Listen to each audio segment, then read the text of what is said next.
Hello, my friends. Today I'm coming to you from our kitchen. And today's topic is one that I've been thinking about a lot because it's impacted my life immensely over the years, and I feel like it's completely underrated, but my travels have leveled up in terms of experiences and just overall amazingness and magical everything, that I want to share this one thing that changed everything. So I personally have been traveling for such a long time. I've been living all over the world since I was a teenager, and I properly got into traveling in my late teens, when I was like 20 maybe, like proper, backpacking, doing that thing. Back then, the internet was there, yes, but it wasn't as evolved as it is now, with all the Facebook groups and the Instagrams and all the TripAdvisors. So we did mostly still rely on guidebooks. That was the way to travel, and then you basically only had one opinion, which was the author's opinion, and that was it. And then over the years, the internet evolved into this huge resource for travelers and people to research places until you can't research them no more, to the point where you already know everything there is to know about this place. You don't even need to travel there anymore because, you've researched it to the nth degree. And now here's where I come in with this glorious, mind-blowing tip. And that is, forget the guidebook, forget the research, forget the TripAdvisors and the Instagrams, and just throw that all away and embrace travel for what it really, really is.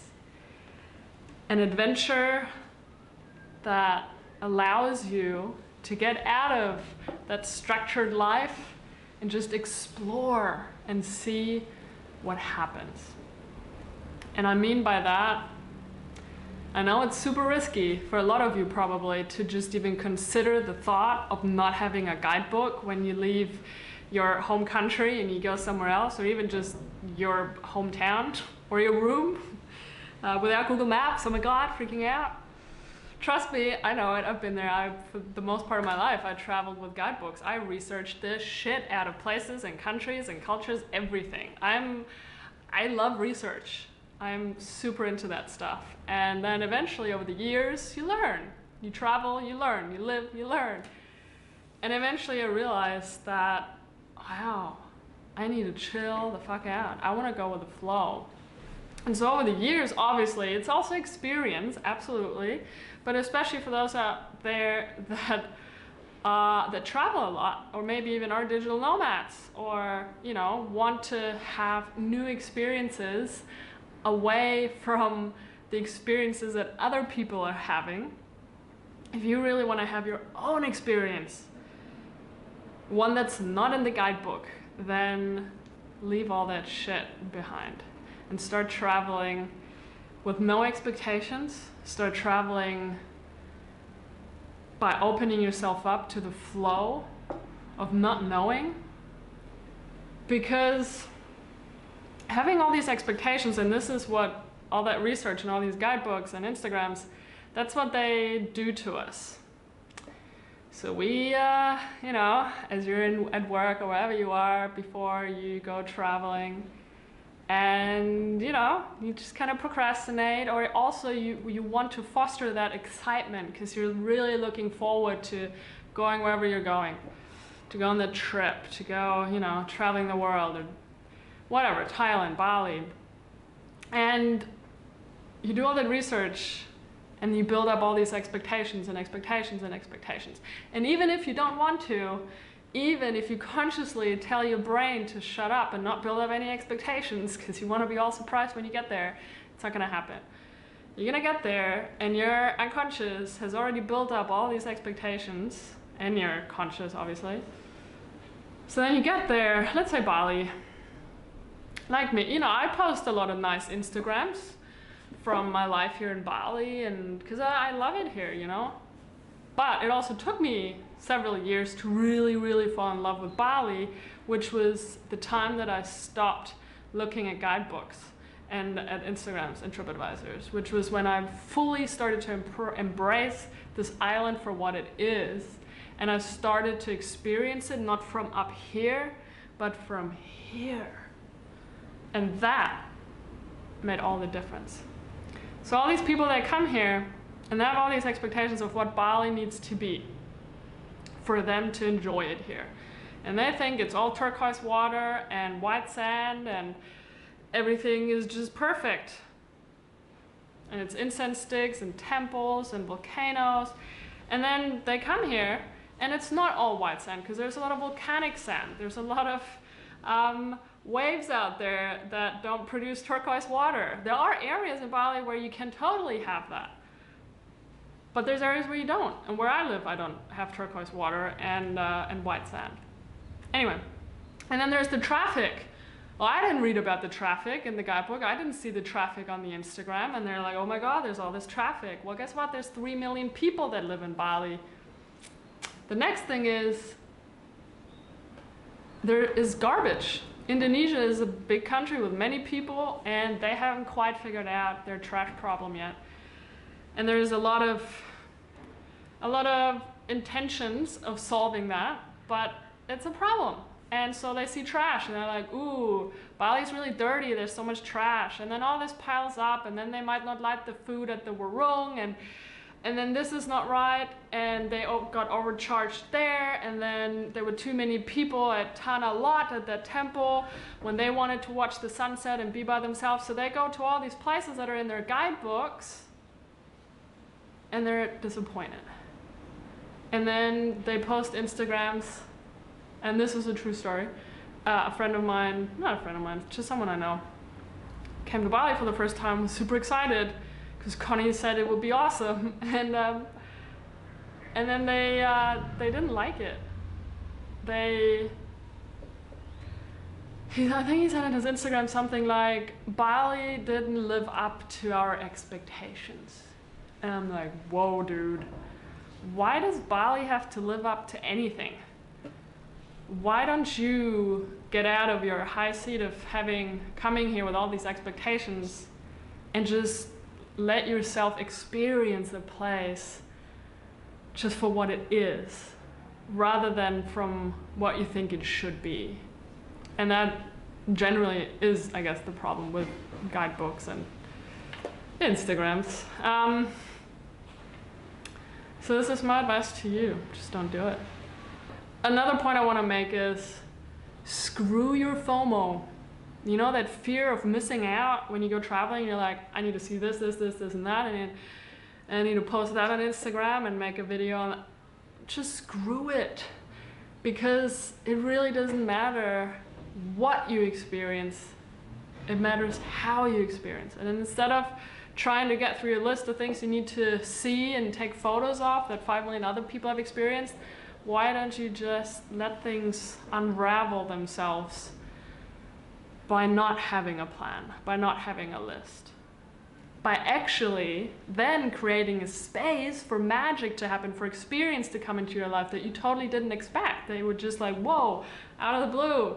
This interaction with this local led to this experience, and then to that, and then you met this person who told you it was great to go there and stay in this place and eat here, and then suddenly you have all these experiences that you didn't even know existed. It's okay not to see everything. It's okay to even leave out the top sites and just totally not go there. I do that all the time. I was in India, I was very close to the Taj Mahal, I didn't go to the Taj Mahal. There's many things I haven't done in Bali yet that took me forever to do them, or still haven't done them yet. Gosh, there's so many things I haven't done in my own home country, or you know, I'm just saying, like, it's okay not to see everything. There's nothing to prove when it comes to traveling. Also, and this comes with expectations, and also especially then people who travel a lot or are in like an around the world trip, they travel and they compare. They go to a new place and they're still stuck in the old place. And they're like, oh, this is not how it was in that other place. And this is not as good as in the other place. Oh, this is better than in the other place. Oh, and this place reminds me so much of that place. And this is how they filter everything they see and experience and taste. And all I can recommend you do, and this is all just out of, you know, from my own experience and all the learnings and things that I'd just like to pass on and share, is that I just observe, I experience, and then I share. And with this is that just experience a place for what it is without connecting it to any past experience, without comparing it to any other place or country that you might have visited. Just take it exactly for what it is. Experience it from a place that is like, try to be with these beginner's eye, with these kids' eyes, and you're seeing something for the very first time and you have nothing to compare it to. Imagine what that feels like. That awness, that like, whoa, so amazing. And that's where it stops, rather than your brain going, oh, that reminds me of this, and yeah. It's that expectation trap, the comparison trap. What else do we have? So yeah, go explore, go traveling, take a chance, like be super crazy, take this huge risk and like go to places you've never heard anything about, you know, places that are not in the guidebook. Just, you know, just as an idea, maybe you will have the experience and the adventure of your life.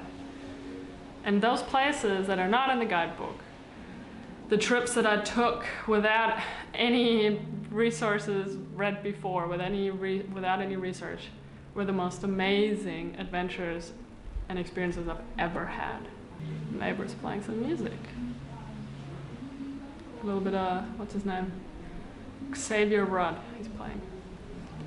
And instead of just taking all information from the internet or the guidebook, talk to locals. Support local businesses in the first place. Talk to other travelers, obviously.